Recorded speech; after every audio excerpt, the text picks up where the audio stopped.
Shri Ram Jai Ram Jai Jai Ram. Om Shri Ram Jai Ram Jai Jai Ram. Om Shri Ram Jai Ram Jai Jai Ram. Om Shri Ram Jai Ram Jai Jai Ram. Om Shri Ram Jai Ram Jai Jai Ram. Om Shri Ram Jai Ram Jai Jai Ram. Om Shri Ram Jai Ram Jai Jai Ram. நதி அந்த நகரத்தின் அருகாமையிலே ஓடும். அந்த நகரத்தை அந்த காலத்தில் அயோத்தி மாநகர் அப்படின்னு சொன்னாங்க. வால்மீகி மகரிஷி இது தெளிவாக ரொம்ப அற்புதமாக தான் எழுதிய ராமாயணத்தில் விளக்கமாக சொல்லியிருக்கிறார். புருஷோத்தமனாகிய ராமன், அதாவது ஸ்ரீ மகாவிஷ்ணு திரேதாயுகத்தில் மனித ரூபத்திலே மனிதனாக அவதாரம் செய்து வாழ்ந்து காட்டியிருக்கிறார். அவர் பிறந்த இடம்தான் ராம ஜென்மபூமி, சரையு நதிக்கரையிலே அமைந்திருக்கின்ற அயோத்தி மாநகர். அதை அந்த காலத்தில் கோசல நாடு அப்படி என்று சொல்கிறார்கள்.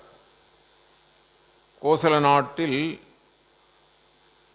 பகவான் மிக தவம் செய்த தசரத சக்கரவர்த்திக்கும் கோசலாதேவிக்கும் அருமை புத்திரனாக தோன்றியிருக்கிறார்.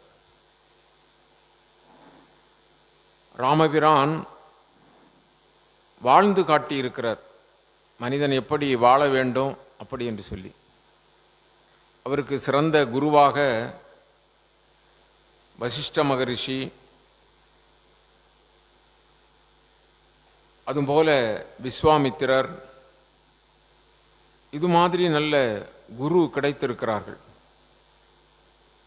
பகவான் அவதார புருஷராக இருந்தாலும் ஒரு மனிதன் எப்படி வாழ வேண்டும், எப்படி சத்தியத்தை கடைபிடிக்க வேண்டும், எப்படி தாய் தந்தையர்களை பேண வேண்டும், எப்படி சகோதரர்களிடம் நடந்து கொள்ள வேண்டும், எப்படி பிற மனிதர்களையும் பிற உயிரினங்களையும் நேசிக்க வேண்டும், அப்படி என்று சொல்லி சிறப்பாக வாழ்ந்து காட்டியிருக்கிறார். வால்மீகி மகரிஷி எழுதிய அந்த சிறப்பு மிகுந்த ராமாயணத்தை, ராமகாதையை நம்முடைய பாரத நாட்டில் பல மொழிகளிலும் பல பெரியவர்கள், பல கவிஞர்கள் பல்வேறு பெயர்களிலே ராமாயணத்தை எழுதியிருக்கிறார்கள். இன்றைக்கு உலக அளவிலே ராமாயணம் எல்லா பகுதிகளிலும் அந்த ராமனுடைய வாழ்க்கை முறையை தெரிந்து கொண்டு அதை அனுசரித்து பக்தியோடு வாழ்கிறார்கள். உலகம் முழுவதும் 2 பெரும் இதிகாசம் நம்முடைய பாரத நாட்டினுடைய முதுகெலும்பு என்று சொல்வார்கள். அதிலே ஒன்று ராமாயணம். அயனம், அயனம் என்றால் வழி. ராமாயணம் அப்படி என்று சொன்னால் ராமன் காட்டிய வழி அப்படி என்பது.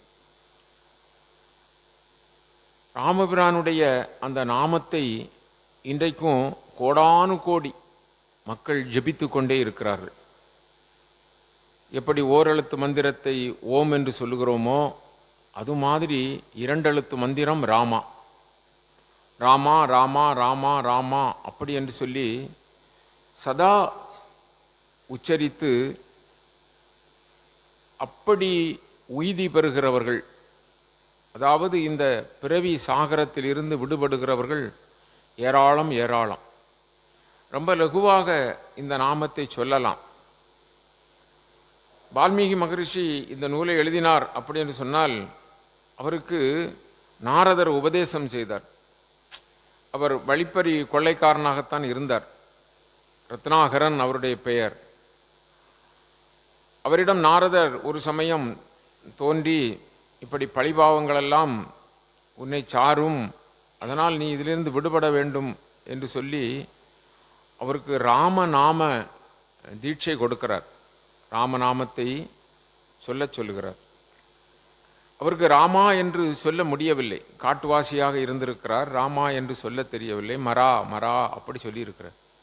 பரவாயில்லை சொல்லு என்று சொல்லுகின்ற பொழுது அவர் குருவாக நாரதர் அவர் உபதேசம் செய்ததனால் அது அவரை பற்றி கொண்டது. அதனால் அவர் உட்கார்ந்த இடத்திலே இருந்து ராமநாமத்தை ஜெபிக்க ஆரம்பித்து விட்டார். எவ்வளவு காலம் எப்படி ஜெபித்தார் என்பதை பாருங்கள். அவர் அந்த ராமநாம ரசனையிலே, அந்த இனிமையிலே அப்படியே ஜெபித்து கொண்டிருந்த அவர் மீது புற்று வளர்ந்து விட்டதாம். பறவைகள் கூடுகட்ட புற்று வளர்ந்து அப்படி அவரை மூடிக்கொண்டதாம். அது மாதிரி சலனமற்று ஒரு மலை போல் திடமாக உட்கார்ந்து நாமத்தை சொல்லியிருக்கிறார். அதனால் அவர் பிற்காலத்திலே மிகப்பெரிய மகரிஷி அப்படி ஆகிவிட்டார். ராமநாமம். அவர்தான் இந்த காதையை எழுதியிருக்கிறார். ராமநாமம் அவ்வளவு சிறப்புக்கு உரியது. இன்றைக்கு ராம நவமி, பகவான் இன்று அவதரித்த தினம். ஆலயங்களிலெல்லாம் இன்றைக்கு பெரிய அளவிலே ராம வழிபாடு நடைபெறும். ராமச்சந்திரமூர்த்திக்கு வழிபாடு நடைபெறும். பல கோடி பேர்கள் ராமநாமத்தை ஜெபிப்பார்கள், ராமாயணம் படிப்பார்கள். இன்றிலிருந்து 10 நாள் அல்லது 20 நாள் படித்து பட்டாபிஷேகம் என்று நடத்துவார்கள். அப்படிப்பட்ட சிறப்புக்குரிய நாள் இந்த நாள். சத்குரு யோகிராம் சுரத்குமார் அவருக்கு கிடைத்த தீட்சா நாமமும் ராமநாமந்தான். பப்பா ராம்தாஸ் அவருடைய குருநாதர் இல்லையா? அவர் பல மகான்களிடம் அருள் பெற்றிருக்கிறார். முதலிலே கபாடியா பாபா அப்படி என்று சொன்னால், பகவானுடைய பிறப்பிடம் உங்களுக்கு தெரியும். உத்தரப்பிரதேசம், பீகார் அதனுடைய எல்லை பகுதி. அங்கே கங்கை நதி தீரத்திலே நர்தாரா என்கிற பகுதி, அந்த வட்டாரத்தை சார்ந்தவர் தான் இந்த கபாடியா பாபா. அவர் பெரிய மா யோகி. அவர் வாழ்க்கையிலே ஒரு பெரிய நிகழ்ச்சியிலே மனம் மாறப்பட்டு, அதாவது அவர் நீதிபதியாக இருந்தவர்.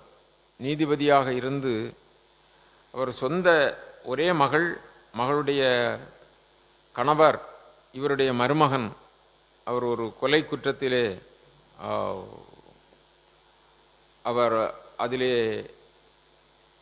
கொலை குற்றம் செய்து அதில் அவருக்கு வழக்கு தொடர்ந்து, அந்த வழக்கு இவர் நீதிபதியாக இருந்திருக்கிறார். அப்பொழுது இவருடைய கோர்ட்டுக்கு, அதாவது நீதிமன்றத்திற்கே வந்திருக்கிறது. பிறகு விசாரணை செய்து சொந்த மருமகன் என்று கொஞ்சம் கூட மாற்றம் இல்லாமல் தூக்கு தண்டனை கொடுத்து அன்றைக்கே தன்னுடைய பதவியையும் விட்டுவிட்டு அப்படி வெளியே இறங்கியவர்தான். அதன் பிறகு அவர் சித்தத்தை இறைவால் வைத்து பெரிய யோகி ஆகிவிட்டார். அவர் உட்கார்ந்திருக்கிற இடத்தில், வனத்தில் புலிகளெல்லாம் ஒரு 20 அடி சுற்றி அவரை சுற்றி படுத்து கிடக்கும். இவருடைய ஆத்ம பிரகாசம் அப்படி. அந்த இடம், நீங்கள் நர்தாரா போனீர்கள் என்று சொன்னால் அதன் பக்கத்திலே போனால் அந்த இடத்திற்கும் போகலாம். அங்கு ஒரு பெரிய, இப்பொழுதும் அவருடைய ஜீவ சமாதி ஆலயம் இருக்கிறது. அங்கே இந்த அமைப்புகளெல்லாம் இருக்கிறது. அப்படிப்பட்ட கபாடியா பாபா அவருடைய தொடர்பு நம்முடைய குருநாதருக்கு கிடைத்து, அவர் தென் திசையிலே நீ போ அப்படி என்று சொல்ல, அது மாதிரி வந்து சுவாமி அரவிந்தர் இங்கே காட்சியளிக்கிறார்கள். அரவிந்தர் அவரை பார்த்து, அதன் பிறகு ரமண பகவான் திருவண்ணாமலை வந்து பார்த்து, அதன் பிறகு பப்பா ராம்தாஸ், இங்கே பக்கத்தில் இருப்பது அவருடைய சீடர் கிருஷ்ணாபாய் அம்மா. அங்கே காஞ்சங்காடு, நீங்கள் காஞ்சங்காடு நிறைய பேர் போயிருப்பீர்கள். காஞ்சங்காடு அந்த இடத்திற்கு வந்து பகவான் தீட்சை பெற்றார் பப்பா ராம்தாஸிடம். அவர் கொடுத்த மந்திரம் ராமநாம மந்திரம்.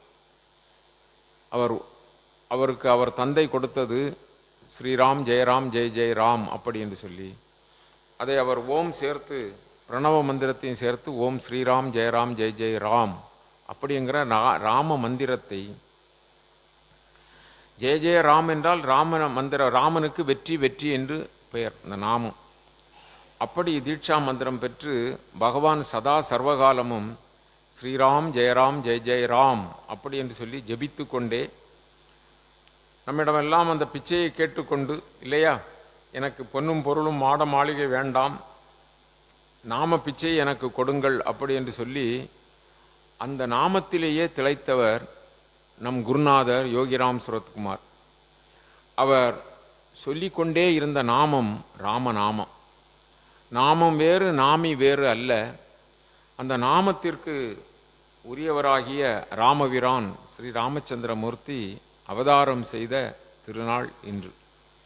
கம்பநாட்டாழ்வார் ராமநாமத்தினுடைய மகிமையை சொல்லுகின்ற பொழுது சொல்லுவார், நன்மையும் செல்வமும் நாளும் நல்குமே, திண்மையும் பாவமும் சிதைந்து தேயுமே, ஜென்மமும் மரணமும் இன்றி தீருமே, இம்மையே ராமா என்னும் இரண்டெழுத்தினால் அப்படி என்று சொல்வார். ராமா என்று சொல்லுகின்ற அந்த மந்திரத்தை யார் ஒருவர் விடாது ஜபிக்கிறார்களோ, யார் ஒருவர் நம்பிக்கை வைத்து அந்த நாமத்தை உச்சரிக்கிறார்களோ அவர்களுக்கு எல்லா மேன்மையும் கிடைக்கும், சந்தேகமே இல்லை. எல்லா நாமமும் ஒரே நாமம்தான், ஒரே பரம்பொருளைத்தான் போய் சேருகிறது. அது எந்த நாமமாக இருந்தாலும் இது பெரிது அது பெரிது என்பது இல்லை. எல்லா நாமமும் ஒரே பரம்பொருளைத்தான் சென்று அடைகிறது. ஆகவே ஏதேனும் ஒரு நாமத்தை, நமக்கு பிடித்தமான நாமத்தை பற்றி கொள்ள வேண்டும். சத்குருநாதர் யோகிராம் சுரத்குமார் நமக்கு புதியதொரு நாமத்தை என் தந்தை உலகுக்கு தந்திருக்கிறார் என்று யோகிராம் சுரத்குமார் என்ற நாமத்தை தந்திருக்கிறார். அதுபோல 2 எழுத்து மந்திரம் ராமநாமம், 3 எழுத்து மந்திரம் முருகா, 4 எழுத்து மந்திரம் நாராயணா, 5 எழுத்து மந்திரம் நமசிவாயா, 6 எழுத்து மந்திரம் சரவணபவா அப்படி ஓம் சரவணபவா, அப்படி 8 எழுத்து மந்திரம், 12 எழுத்து மந்திரம், 32 எழுத்து மந்திரம் என்று மந்திரங்கள் இருக்கின்றன. மந்திரங்களை பற்றி சொல்லுகின்ற பொழுது மறைமொழியிலே சொல்லுகிறார்கள், நிறைமொழி மாந்தர் மனத்திற்கிளர்ந்த மறைமொழிதானே மந்திரம் என்பது. அதாவது இறைவனுடைய திருநாமம். அந்த திருநாமத்தை நாம் சொல்வதற்கு கற்றுக்கொள்ள வேண்டும். யாருக்கு எந்த நாமம் பிடித்தமோ அந்த நாமத்தை பிடித்து கொண்டால் போதும். எந்த நாமம் பிடித்தமோ அந்த நாமத்தை பிடித்து கொள்ள வேண்டும். எப்படி குருநாதர் மூலம் தெரிந்து கொண்ட நாமமோ, அல்லது புத்தகங்களை படித்ததனால் தெரிந்திருக்கிற நாமமோ, அல்லது நமக்கு உபன்யாசத்தின் மூலமோ, அல்லது தாய் தந்தையர்கள் சொல்லி தந்ததோ, அல்லது நமக்கே நாமே தேர்ந்தெடுத்து கொண்ட பிடித்தமான மந்திரம், சிறு வயதிலே நான் இதைத்தான் சொல்லுகிறேன் என்று சொல்லுகிற மந்திரமோ, எந்த நாமத்தை சொன்னால் நம்முடைய மனது அமைதி அடைகிறதோ, எந்த நாமத்தை சொன்னால் நாம் சாந்தமாக இருக்க முடிகிறதோ, எந்த நாமத்தை சொல்லுகின்ற பொழுது நம்முடைய அறியாமையெல்லாம் நீங்குகிறதோ, அது மாதிரி அந்த நாமத்தை தேர்ந்தெடுத்து கொண்டு சதா சர்வகாலமும் நாமத்தை ஜெபிக்க வேண்டும். நமக்கு நம்முடைய ஆனந்த குருகுலத்திலே பகவான் இடது கையிலே என்ன வைத்திருக்கிறார்? ஜபமாலை வைத்திருக்கிறார்.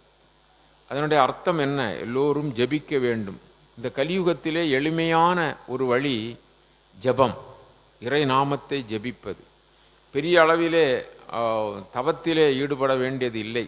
ஒற்றை காலில் நின்று தவம், நீருக்குள் இருந்து தவம், நெருப்பில் தவம், இப்படி பட்டினியாக பசியோடு தவம் என்றெல்லாம் நிறைய மார்க்கங்கள் இருந்தால் கூட இந்த கலியுகத்திலே நமக்கு எளிமையான ஒரு வழி எது என்று சொன்னால், இறைவனை சார்வதற்கு, நம்முடைய துன்பங்களிலிருந்து விடுபடுவதற்கு, நம்முடைய ஜென்ம லாபம் பெறுவதற்கு நமக்கு ஒரே வழி எது என்று சொன்னால் இறை நாமத்தை ஜபிப்பது. அது நிறைய பேர்களுக்கு இந்த விஷயம் தெரியும், ஆனால் ஜபிக்க மாட்டார்கள். நிறைய பேர் அறிந்திருப்பார்கள், ஆனால் அதன்படி நடக்க மாட்டார்கள். ஏனென்றால் நம்மை அந்த பாதைக்கு போக விடாமல் தடையாக நிறைய பிரச்சனைகள் வந்து சேரும். ஆனால் உண்மையிலேயே அதை உணர்ந்து, இது லகுவான வேத ரகசியம், வேதாந்த ரகசியம். லகுவாக இந்த கலியுகத்திலே இறைவனை அடைவதற்கு எளிய வழி இறைவனுடைய திருநாமத்தை ஜெபித்தல், இறைவனுடைய திருநாமத்தை ஜெபிப்பது. அதனால் முதலிலே சொன்னது போல எந்த நாமமாக இருந்தாலும் பரவாயில்லை. பரவாயில்லைன்னா எல்லா நாமங்களும் ஒரே இறைவனை போய் சேருகிறது. ஆகவே ஒரே பகவான் தானே உண்டு, ஒரே பகவான் தானே. ஆகவே அவரை சார்வது. அதனால் ஏற்றத்தாழ்வு வேண்டியதில்லை. சிலர் இந்த நாமத்தை சொல்லுவோமா என்று கொஞ்ச நாள் சொல்லுவார்கள். பிறகு வேறொருவர் இந்த நாமம் சிறப்புடையதென்றால் அதை சொல்லுவார்கள்.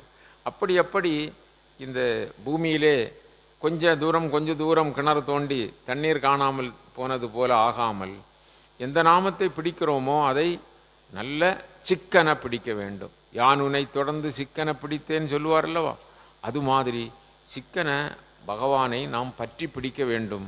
எந்த கயிற்றால் கட்ட வேண்டும்? இறைநாமம் என்று சொல்லுகின்ற கயிற்றால் அவரை கட்டி போட வேண்டும், அவரை பிடித்து கொள்ள வேண்டும். அது மாதிரி நாம் சாதனை செய்ய வேண்டும். இந்த ராமநாமத்தை சொன்னால் கம்பர் சொல்லுகிறார் பாருங்கள், ராமநாமத்தை சொன்னால் அந்த பாவங்களெல்லாம் சிதைந்து போகும் என்கிறார். என்ன, தேய்ந்து போகும் கரைந்து போகும் சொல்லவில்லை, சிதைந்து அது அடியோடு தீர்ந்து போய்விடும். நன்மையும் செல்வமும் நாளும் நல்குமே, நல்ல நன்மை கிடைக்கும், செல்வம் கிடைக்கும். திண்மையும் பாவமும் சிதைந்து தேயுமே, ஜென்மமும் மரணமும் இன்றி தீருமே என்று சொல்கிறார்கள். வினை இல்லாவிட்டால் ஜென்மம் இல்லை. வினை இருக்கிற காலம் வரை ஜென்மம் இருக்கும், பிறவி இருக்கும். வினை ஒழிந்தால் பிறவி இல்லை. ஆகவே அந்த பிறவியே அற்றுப்போகும் அப்படி என்று சொல்வார். மிக தெளிவாக சொல்லுகிறார் ராமபிரான். அப்படி நமக்கு அருள் பாலிக்கின்றார். நம்முடைய குருநாதர் சொல்லுகின்ற பொழுதும் சொல்லுவார்கள், யோகிராம் சுரத்குமார் நாமத்தை சொன்னால் என் தந்தை உடனே வந்து அருள் புரிவார் என்று சொல்வார். ஆகவே நாமம் வேறு, நாமி வேறு அல்ல. கூப்பிட்ட மாத்திரத்திலே, அழைத்த மாத்திரத்திலே, நாமம் சொன்ன மாத்திரத்திலே நாமதாரியாக இருக்கின்ற பகவான் அருள் புரிவார் நமக்கு. அதனால்தான் பேதமற்ற வாழ்க்கை வாழ்ந்தார் ராமபிரான் பேதமற்ற வாழ்க்கை வாழ்ந்தார். என்ன பேதம் இல்லை அவருக்கு? வேடன் என்று அவர் ஒதுக்கவில்லை. குகனை என்ன செய்தார்? அப்படி அவன் வாழ்க்கை வேறு, காட்டு வேடன். அவனுடைய உணவு வகை வேறு, அவனுடைய நிலைமை வேறு. ஆனால் பகவானுக்கு எந்த வேற்றுமை இல்லை. அது மாதிரி நமக்கு நாம் கூட நம்முடைய வாழ்க்கையிலே கொஞ்சம் நம்முடைய உள்ளம் விசாலம் அடைய நமக்கு பார்க்கின்ற பறவைகள், பார்க்கின்ற விலங்குகள், பார்க்கின்ற பொருட்கள் எல்லாம் பகவானாகவே நமக்கு தோன்றுவார். அது நம்முடைய வாழ்க்கையில் நாம் படித்தால் போதாது அல்லது கேட்டால் போதாது. நம்முடைய வாழ்க்கை அனுபவத்திற்கு அது நிச்சயமாக வரும்.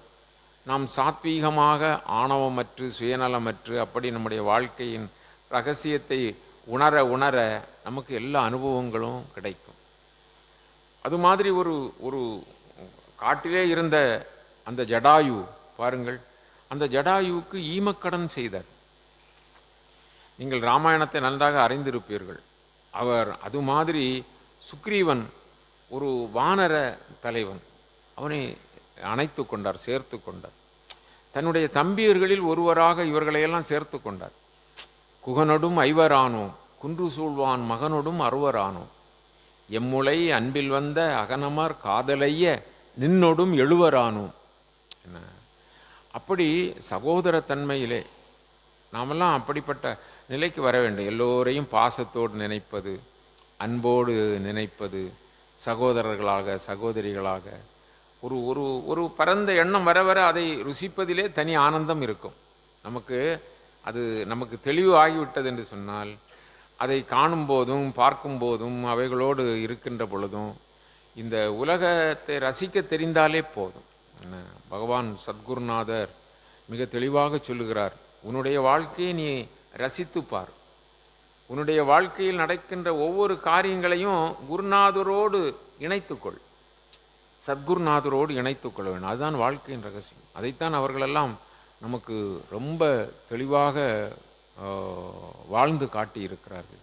அவர்களுக்கு எந்த பேதமும் இல்லை, இல்லையா? அது மாதிரி அன்போடு இருக்கின்ற நிலை. ஒரு இடத்திலே சொல்லுவார், கம்பநாட்டாழ்வாரே சொல்லுவார், இந்த நாமத்தை சொல்வதனால் என்ன பலன் அப்படிங்கிறது முதலிலே இந்த அந்த ராமநாமத்தினுடைய சிறப்பை சொன்னார். பின்னால் வாலி மூலமாக அதை வெளிக்கொணர்கிறார். மும்மைசால் உலகுக்கெல்லாம் மூல மந்திரத்தை சொன்னார். இறைநாமம் எப்படிப்பட்டது? இந்த உலகுக்கு மூலம். மூலத்தை தெரிந்து கொள்வது தானே பெரியது என்னையா? அப்படி மும்மைசால் உலகுக்கெல்லாம் மூல மந்திரத்தை முற்றும் தம்மையே தமர்க்கு நல்கும் தனிப்பெரும் பதத்தை என்றார். முற்றும் என்ன செய்கிறது? தம்மையே தமர்க்கு நல்குமாம். அதனுடைய அர்த்தம் என்ன என்று சொன்னால், பகவானை நாம் நினைத்து யோகிராம் சுரத்குமார், யோகிராம் சுரத்குமார், யோகிராம் சுரத்குமார் என்று மனமாற ரசித்து நாமத்தை ஜெபித்தோம் என்று சொன்னால் அவர் தன்னையே தமர்க்கு தருவார். என்ன, நீங்கள் ஒவ்வொருவரும் யோகிராம் சுரத்குமார், மாற்று கருத்தே கிடையாது. எந்த நாமம் சொல்லுகிறோமோ அந்த நாமதாரியாக நம்மை மாற்றுவார். அதுதான் சாரூபியம் என்று சாத்திரம் சொல்லுகிறது. சாரூபியம், அந்த நிலைக்கு நம்மை எடுத்து சென்று விடுவார்கள். என்ன, அடுத்த நிலை என்னது? அடுத்த நிலை சாயுஜ்யம்தான். அடுத்த நிலை சாயுஜ்யம்தான், இரண்டரை கலத்தல் தான். ஆகவே இந்த நாமம் அப்படி முற்றும் தம்மையே தமர்க்கு நல்கும் தனிப்பெரும் பதத்தை இம்மையே எழுமை நோய்க்கும் மருந்தினேன்னு சொன்னார். இம்மையே எழுமை நோய்க்கும் மருந்தினை. எழுகின்ற பிறவிகளுக்கெல்லாம் மருந்து. நமக்கு உடலுக்கு வருகிற நோய்க்கெல்லாம் நிறைய டாக்டர்கள் இருக்கிறார்கள் இல்லையா? மருத்துவர்கள் பல்வேறு விதமான மருந்துகளோடு இருக்கிறார்கள். பல்வேறு விதத்திலே அந்த மருந்துகள் நமக்கு உடல் நோயை தீர்க்கும். ஆனால் இந்த பிறவி நோயை தீர்ப்பதற்கு ஒரே மருந்து தான் இருக்கிறது. பிறவி நோயை தீர்ப்பதற்கு என்ன மருந்து என்று சொன்னால், இறைவனுடைய திருநாமம். இம்மையே எழுமை நோய்க்கும் மருந்தினை ராமன் என்னும் செம்மை சேர் நாமம் தன்னை கண்களால் தெரிய கண்டான் அப்படின்னார். அந்த நாமத்தை சொன்னாலே, அதை பார்த்தாலே, அதை உண்டாலே, அதை ரசித்தாலே, அதை அனுபவித்தாலே, அதனால்தான் ராமதாசர் சொல்லுவார். என்ன சொல்லுவார்? ஏமி ருசிரா. அவர் தெலுங்கில் சொல்லுகிறார், ராமநாமம் ஏமி ருசிரா. ஏமி ருசிரா அப்படின்னு சொன்னால் என்ன ருசி, என்ன ருசியப்பா. நம்ம பாயசம் அல்லது நல்ல மாம்பழம், விதவிதமான மாம்பழம் சாப்பிட்டுட்டு என்ன ருசி என்ன ருசி சொல்கிறோம்ல, பலாப்பழம்லாம் சாப்பிட்டுட்டு. அவர் ராமநாமத்தில் ராமநாமம் ஏமி ருசிரா. அதனால தான் விஷ்ணு சகஸ்ரநாமத்தில் உங்களுக்கு வரும், ராம ராம ராம ராம ரமேதி ரமே ராம மனோரமே சகஸ்ரநாம தத்துல்யம் ஸ்ரீ ராமநாம வரானனே சொல்லுவார் இல்லையா? அம்மா விஷ்ணு சகஸ்ரநாமெல்லாம் படிக்கிறாங்க. எல்லா பேரும் நீங்கள் படிச்சிருக்கிறீங்க. இன்னும் அது படிக்கிறதுக்கு நமக்கு ஒரு சந்தர்ப்பம் வரப்போகுது. அதை செய்தியில் சொல்லுவோம். அப்போது அப்படி ராமநாமம். அதனால தான் கீதையிலே பகவான் சொல்லுகிறார். இதெல்லாம் உங்களுக்கு தெரிஞ்ச விஷயந்தான். அதை கொஞ்சம் திருப்பி ஞாபகப்படுத்துகிறோம். யஜ்ஞங்களிலே நான் ஜப யஜ்ஞமாக இருக்கிறேன்ங்கிறார். யஜ்ஞம் என்றால் வேள்வி. எத்தனையோ விதமான வேள்வி இருக்கிறது. கோடிக்கணக்கான ரூபாய்கள் செலவு செய்கின்ற வேள்வியும் இருக்கிறது. என்ன, நாம் உண்ணுகிற உணவை மந்திரம் சொல்லி ஜபித்து சாப்பிடுகிற வேள்வியும் இருக்கிறது. மூச்சு விடுகிற வேள்வியும் இருக்கிறது. எல்லாம் வேள்வி தான். இந்த வேள்வியில் நான் என்ன வேள்வியாக இருக்கிறேன்? நான் ஜப வேள்வியாக இருக்கிறேன். ஜபம் ஜபம் ஜபம். அதனால் எல்லா பேரும் ஜபிக்கணும், எல்லா பேரும் ஜபிக்கணும். நம்முடைய முன்னோர்கள் இதை ரொம்ப வலியுறுத்தி இருக்கிறாங்க. கன்னியாகுமரியிலே நித்தம் தவம் செய்கின்ற குமரி கையில் வலது கையில் என்ன வச்சுருக்கிறாங்க? ஜபமாலை. என்ன பாருங்கள், எப்படி உணர்த்துறாங்க பாருங்கள். பிரம்மதேவர் அவருக்கு கைகளில் ஒரு கையில் என்ன இருக்கும்? ஜபமாலை. சிவபெருமான் ஒரு கையில் ஜபம் வச்சுருப்பார். மகாவிஷ்ணு பார்க்கடலில் அப்படியே அனந்த சயனத்தில் படுத்திருப்பார். ஒரு கையில் என்ன இருக்கும்? ஜபமாலை இருக்கும். சரஸ்வதி தேவி வீணா மீட்டிக்கிட்டு தான் இருப்பாங்க இல்லையா? ஆனால் ஒரு கையில் ஜபமாலை. இதெல்லாம் என்ன, எதை வலியுறுத்துறதுக்கு? ஜபியுங்கள் ஜபியுங்கள் ஜபியுங்கள். ஜபக்கூட்டம் அப்படின்னு சொன்னால் இது நமக்கு இல்லை, வேறு ஆட்களுக்காகும் அப்படின்னு நம்ம சொல்லிடுவோம். நம்முடைய வேதத்தில் தான் ஜபத்தை பற்றி சொல்லி இருக்குது. ஜபம் என்கிற வார்த்தையே வேதத்தில் தான் இருக்குது. என்ன, ஆனால் அது அப்படி மருவி எங்கேயோ போய் நமக்கு பிறகு இல்லைன்னு சொல்லி, இது எனக்கு சொத்து இல்லைப்பா, இது பாட்டம் பூட்டம் சொத்து, இது உனக்கு சொத்து தான்னா, இல்லை இல்லை இல்லை இப்போ அது வேறு ஆளு கையில் இல்லை இருக்குது. அப்படி சொல்லாதுங்க. ஜபம் பண்ணி நோட்டீஸில் அடிக்காதுங்க. அது நமக்குள்ளது இல்லை. அப்படி சொல்லக்கூடிய அளவுக்கு என்ன ஆயிட்டு? என்ன ரிக்கெஜூர் சாம அதர்வணம் வேதங்கிறது நமக்கு தான் இருக்கிறோம். நம்ம காலங்கள் மாறி போய்கிட்டே இருக்குது. அதனால் ரொம்ப சிந்திக்கணும். ரொம்ப ரொம்ப நல்லா இருக்கும். ராமபிரான் அந்த அந்த ராவணனை கூட அவன் அவன் அவன் அவன் செய்யாத தீங்கு கிடையாது. தேவர்களையெல்லாம் அடிமைப்படுத்தினான். என்ன நவக்கிரகங்கள்லாம் வாயில் படியாக போட்டான். பூவுலகத்தில் மேலுலகத்தில் எங்கேயும் மனிதர்கள் வாழ முடியாது. பக்தி என்பதே இருக்க முடியாது. யாகங்கள் யஜ்ஞங்களை எல்லாம் அழித்தான். அப்படி பெரிய கொடூரங்கள் செய்தான். கடைசியாக அவனுடைய கொடுமையிலும் மேலான கொடுமையாக என்ன வருது? என்ன சீதா பிராட்டியையே அப்படி திருடி சென்றான். இது மாதிரி கொடுமையின் எல்லையில் அடைந்த பிறகு கூட அவன் போர்க்களத்தில் வந்து நான் பெரிய ஆளாக்கும், ஒரு விரலில் பிடிச்சிட்டு வந்துடுவேன் ராமலக்குவர்களை, அவர்களெல்லாம் எம்மாத்திரம் அப்படின்னு சொல்லி ரொம்ப நிசாரமாக பேசிகிட்டு இருந்தவன் முதல் நாள் போரில் எல்லாவற்றையும் இழந்தான் இல்லையா? வாரணம் பொருதமார்வும் வரையினை எடுத்ததோளும் நாரத முனிவர்க்கேற்ப நயம்பட உரைத்த நாவும் தாரணி மௌலிபத்தும் சங்கரன் கொடுத்த வாளும் வீரமும் களத்தே போக்கி வெறுங்கையோடு நின்றானுங்கிறார். இன்னைக்கு ஸ்ரீராம நவமி என்றதுனால அதை ஒரு வார்த்தை சொல்லுவோம். என்ன? வெறுங்கையோடு நின்றான்.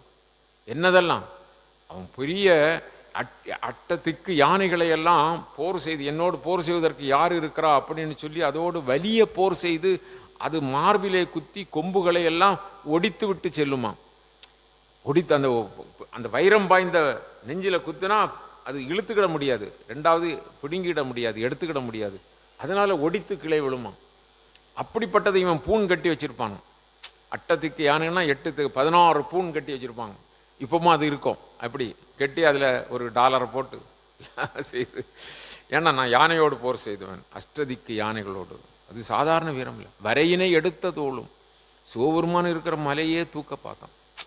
இதெல்லாம் ரொம்ப அதிகமான சிறப்பான நிலையில் அவனுடைய வீரம் சொல்லப்படுது. ஆனால் பெரிய இன்றைக்கு பாராயணத்தில் பார்த்தோம்ல, எவ்வளோ நல்ல காரியங்கள் இருந்தாலும் ஓட்டை இருந்தானா போயிடும். என்ன? ஓட்டை இருந்தால் போயிடும். இவனுக்கு அப்படிப்பட்ட தீய காரியங்கள் இருந்ததுனால அது எல்லாம் இழந்து நின்னான். சங்கரன் கொடுத்த வாள், அந்த அஷ்டதிக்கு அந்த மலையை தூக்கின அந்த தோள், இது எல்லாம். அது மாதிரி சாமகானம், அவன் வேதம் படித்தவன், சாமகானம் பாடினான். அதனால் பகவான்கிட்ட அருள்நாள தப்புனான். அது எல்லாம் விடுத்து வீரமும் களத்தே போக்கி வெறுங்கையோடு நின்றான். அப்படி நின்றா கூட பகவானுடைய அந்த நிலையை பாருங்கள். ராவணா, நீ வருந்தற்க, நீ வருந்தாதே. நீ பெரிய பலசாலி வீரன், ஒரு சிறப்புக்கு உரியவன். அதனால் தோற்றுவிட்டேன் என்று துவண்டு போய்விடாதே. இன்று போய் நாளை வா. நீ போயிட்டு உன்னுடைய ஏகப்பட்ட படைகளை எல்லாம் மீண்டும் திரட்டி கொண்டு நீ நாளைக்கு வா அப்படின்னு அனுப்புனார். பாருங்கள், பகைவன்கிட்ட கூட அவர் என்ன செய்கிறாரு? அந்த வகையை அன்பு காட்டுறார். இது மாதிரி ராமகாதை படிக்காமல் இருக்கக்கூடாது. ஆடி மாதம் கட்டாயம் படிக்கணும்னு சொல்லி கேரள மாநிலம், நம்முடைய மாநிலத்திலையும் நிறைய அந்த வைதீகமாக இருக்கிறவங்கெல்லாம் ராமாயணம் படிப்பாங்க.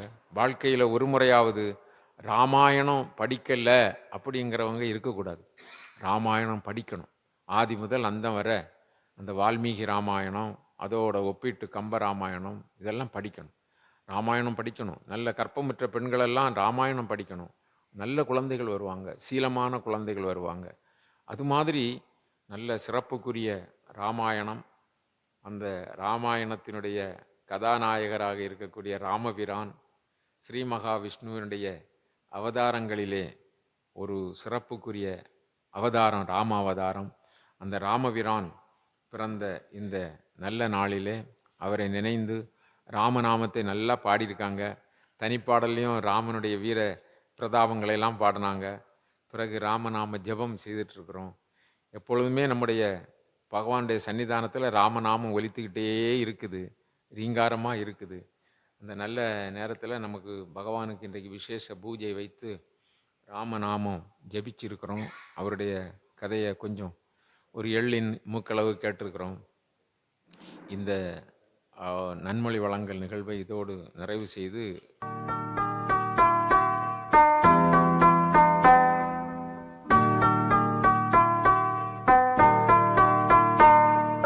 योगी राम सूरत कुमार जय गुरु